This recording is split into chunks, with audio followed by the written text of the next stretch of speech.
Niamh, it's great to see you again. Circumstances slightly different to when we last saw each other because we were talking face to face about Calm with Horses and munching some rather nice biscuits, as I recall. You were, that's How right. things change. That was just before the lockdown. It was. But congratulations on this film, Censor, which I saw at Sundance at the start of the year.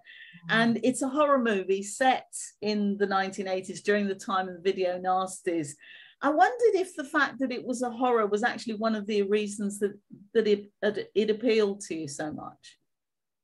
It was a combination of things really that appealed to me. First off, it was the story and the character, and I hadn't read a character that I suppose goes through so much in such a short space of time, because it is a film that is really great because it's under 90 minutes, and Prano has created this amazing arc of a character that starts in one place and ends 100 miles away, and yes. the journey that she goes on. But ultimately it was Prano. I met her in, I think it was like 6 months previous at an event, and we started chatting, and just her enthusiasm and passion for film is really infectious, and she created this story that I hadn't seen played before, especially by a unique female perspective on something. So I think what she had created in that story was just very original, and try to be a part of that was something that ultimately was the ultimate appeal. So are you a horror fan at all, or would you say you're a little bit more squeamish than that? I am a horror fan. I grew up, my diet as a kid was watching movies that, would scare the life out of you. And so, you'd get your friends together. It was always like, what movie could you rent that would mean someone was either going to start crying, or you'd have to like stay up all night with the lights on. So that was my, I think it's everyone's introduction into films is horror, and but ultimately, like, it's a horror, but it's also it's a psychological drama as well, kind of set within a horror. It is. I mean, it's not just about censorship and video nasties. It's really about grief and loss and coming to terms with that as well. I wondered what sort of research you actually did for that particular aspect of the film and of the character.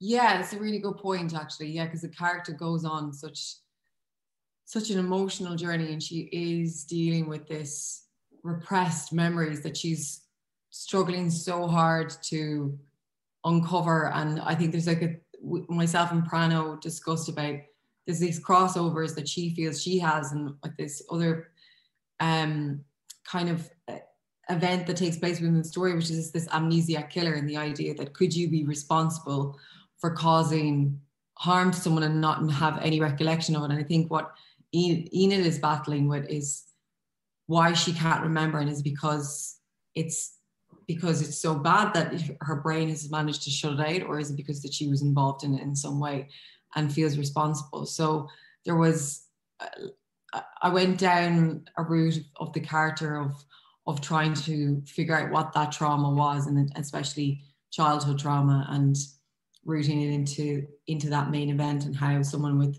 such a horrific childhood trauma would manifest into adolescence, and why it is that, I think when you begin to like build the background of a character, it informs so much of the choices in which they make. And I think that for Enid, everything is kind of rooted in losing her sister, and her drive comes from trying to search for those answers. The film's had such a hugely positive reception ever since it appeared at Sundance at the start of the year, and since then it's really just built up a head of steam, really. How does it feel to have such a success like that on your hands, and why do you think people have responded to it in the way that they have? Yeah, it was so nice. It was just lovely. I was away filming at the time, so it was kind of it was great that I was still able to be a part of the film's festival journey from a distance. Obviously it would have been really lovely to be there in person. I'm really looking forward to tonight and having an audience, like sit with an audience and feeling the room and see how they respond to the film in person. You've not done that yet? No, so this Oh is gosh. Oh yeah. wow. So that's because it's so, like, for me, I've missed cinema so much. It's such an immersive experience, and I think with a film like this, Prano has said it, it's like it's a movie that was made for cinema. It's such a cinephile's kind of dream of, there's just the amount of aesthetic that she's kind of applied into this film. But I think, getting back to your question, I think it's, I don't know, I think it's because it's a film that people haven't seen done before, and there's this beautiful originality that Prano has brought to this story. And I think, I don't know, I think we love, as humans, we love something new, we love discovery, and this is a very much, I feel like it was such, when I read it, it was like this diamond in the rough of a story that I hadn't seen done before. And yeah, it's incredibly original. And just looking forward for a moment, hopefully at some stage, because unfortunately it's been sort of put back a little bit, we're going to be seeing you in Wrath of Man with Jason Statham and directed by Guy Ritchie. What was it like working with those, how can I describe them? Titans, that'll do. It's a lot of fun. I filmed that directly after Censor, so I had a couple of weeks off and I went straight onto it. So to go into a film that has got so much action, and you know, is you're working with essentially Hollywood's leading action star, Jason Statham. And I grew up watching his movies. Like, my brothers had Lock, Stock and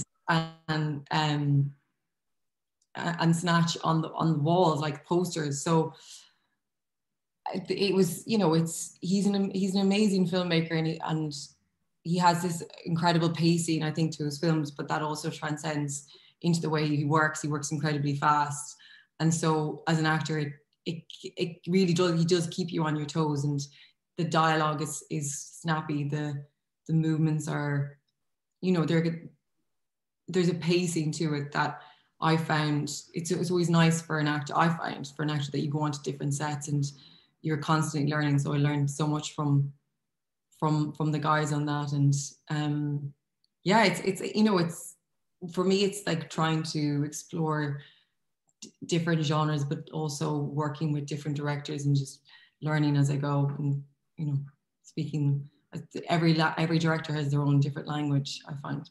Well, hopefully it won't be too long before we actually get to see it. But in the meantime, we've got Censor. So thank you very much for that. And lovely to see you again. And hopefully next time we'll be back to the biscuits. Hopefully, yes, I need some. Thank you. Thanks, Freda. Right.